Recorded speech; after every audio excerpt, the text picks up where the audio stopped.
pre-late 60s especially, Uh-huh. that prevented a lot of things from being on screen. You hardly saw any blood. One thing that I didn't know about until doing the research that this movie kind of changed was that, at least in America, you couldn't show people getting shot in the same frame.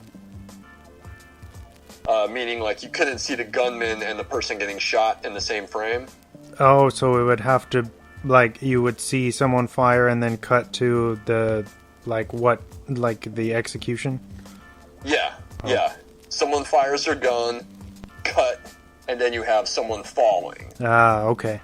I didn't realize that that was the way things had to go, and this film, being, the big change, the Italian westerns, the Leone films, were the first to kind of show, the gun and people getting killed in the same frame. So this film is what changed a lot of that. And you saw, like, as I mentioned before, Hollywood started to change after this, knowing that, we're going to have to change because we can't keep up with these type of films. These were huge hits, so we need to change, and we need to kind of follow these rules now.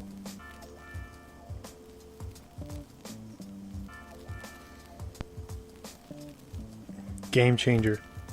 Absolutely. You can see its influence in a lot of other things. And like I said, you wouldn't have a super violent film like The Wild Bunch, which is just a few years after this, if it weren't for the Leone films.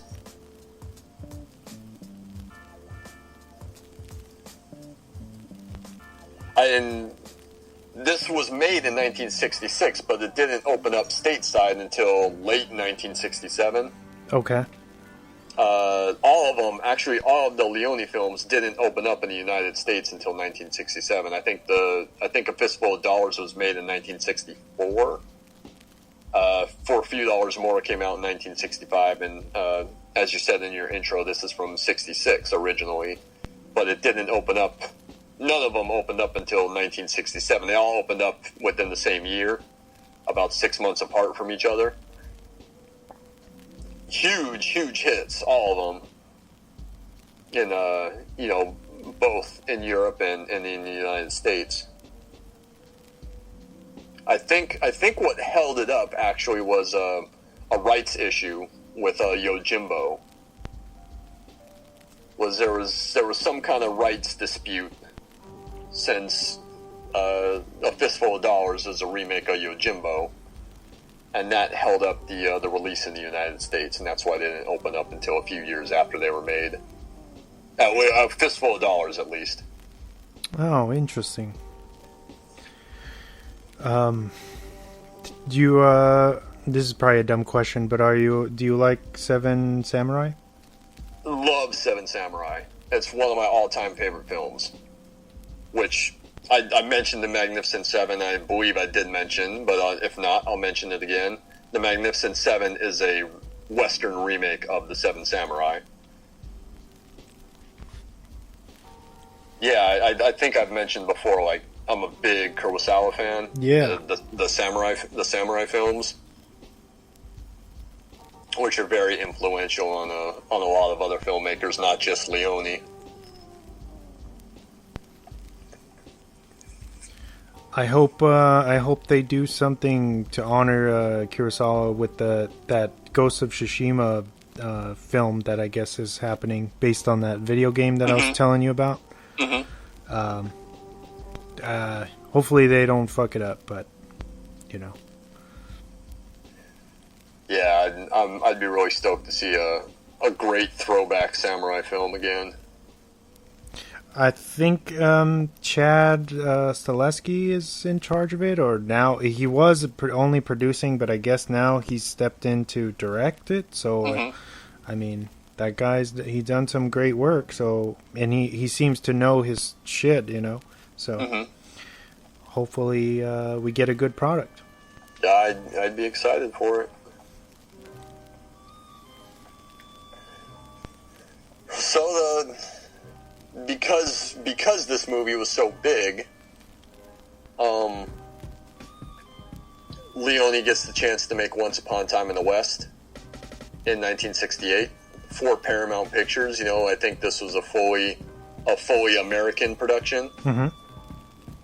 And I would probably go out on a limb and say that it's definitely a grander film than The Good, the Bad, and the Ugly.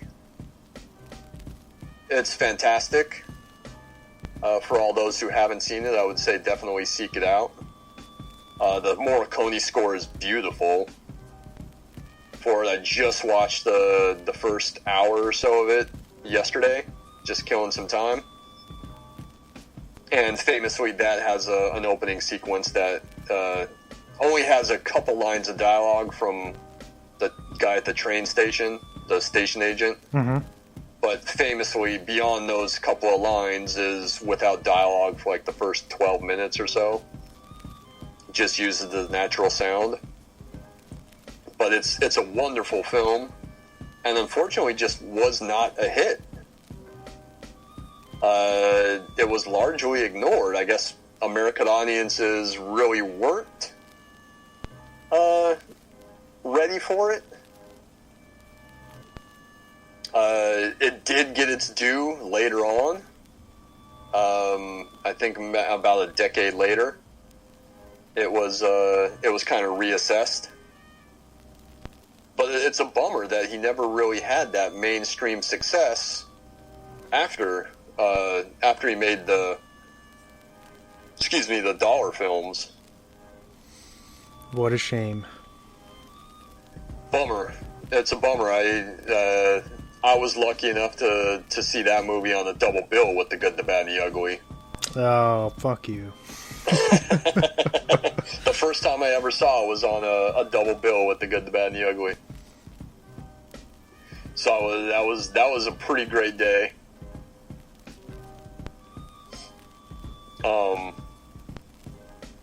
But yeah, that's Good, the Bad, and the Ugly is one of my all-time favorite films. I've said it before, I'll say it again. I've seen it countless times. I've seen it more times in the theater than I have watching it at home.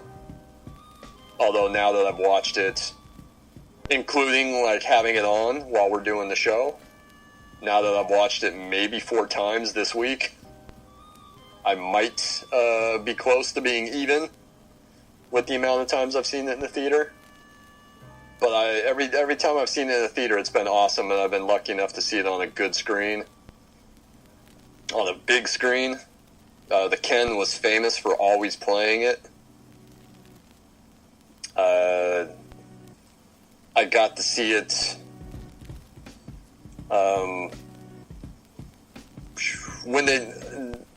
I'd seen it twice before in the movie theater before the restoration, but when the restoration was done back in 2003, I watched it 3 times that week. I just went every single day to the theater. Mm-hmm. You know, saw it with some friends of mine, took my dad to see it, saw it by myself after work one day. Just kept on watching it.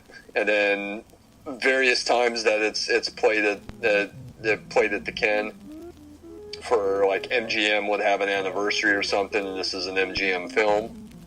Technically United Artists, but United Artists folded into MGM later on. But whenever MGM would have a film festival, they would play it. When I saw with Once Upon a Time in the West, they were playing all the Leone films at the Ken throughout the week. It's been a while since I've seen it in the theater, unfortunately. I think the last time I saw it was maybe 5-6 years ago. Really? That was that long ago? Yeah, I believe that was the last time I saw it. I don't know what it was playing for, if it was just randomly playing for a week. But when Susie and I were dating, she and I took my dad to see it again.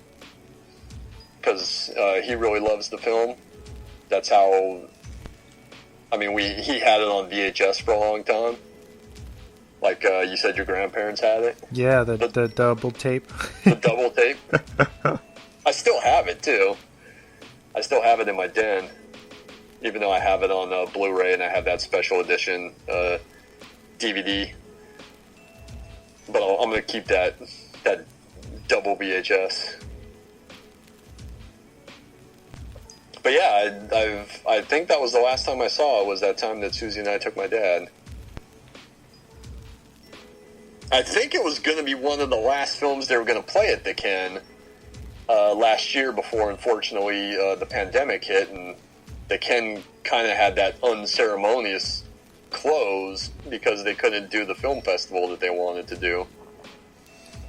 It was I think the last film that they played technically was, and I could be wrong, but I'm pretty sure it was Who Framed Roger Rabbit. Well, that's not quite The Good, the Bad, and the Ugly, but that's still a good movie to end on. Yeah. But then I've been happy to see the movie on a big screen as many times as I have. I've been very lucky. And you said you haven't seen it on a big screen? No. Dude. Yeah. We gotta keep an eye out for it. The next time it shows up in the movie theater, we'll go. Yeah, I'm so down. Because I'm always excited to watch it in the theater.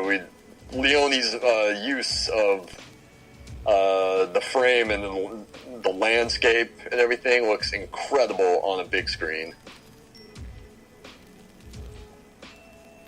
I definitely recommend it to anyone if they ever get a chance. That might be it, dude. Cool. I mean, shit, this was a damn good episode. I hope so. We did Ghostbusters a couple months back, and I told you that Ghostbusters was definitely like a desert island film. Yes.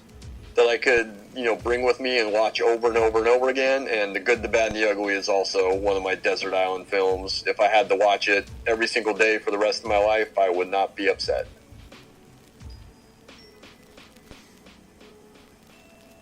So thank you for letting me come on, for letting me talk about this film. Of course, man. Anytime. It's my pleasure. Thank you for doing the takeover. It's always fun, a great change of pace, to get you on and shoot the shit and talk about something that we mutually love, usually, I think. Yeah, it's usually that, or on the very rare occasion, something that you haven't seen. Yeah.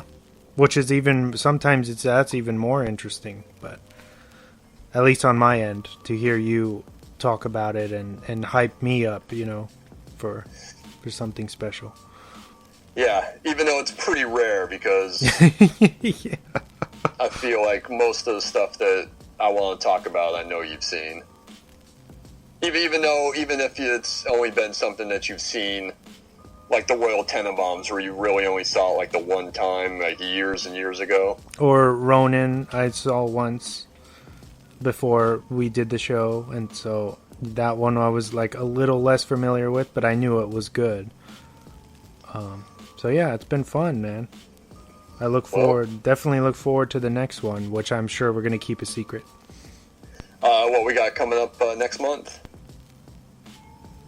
It's August, right? August. What we have coming up next month, barring any unforeseen change, is a period drama that I think is a masterpiece, that I think does not get its due for how good it is. And a film from a director who seems famous for a lot of other movies, but unfortunately not this one, and I think it's his best. So I'll leave it at that. And we'll see, but I'm pretty sure that's what we're going to cover next month. All right. Sounds good. Well, thanks again for being on the show. Thank you for having me, as always. Of course, of course. Everybody out there, thank you for tuning in. Hopefully you stuck it out with us through this entire episode. If you're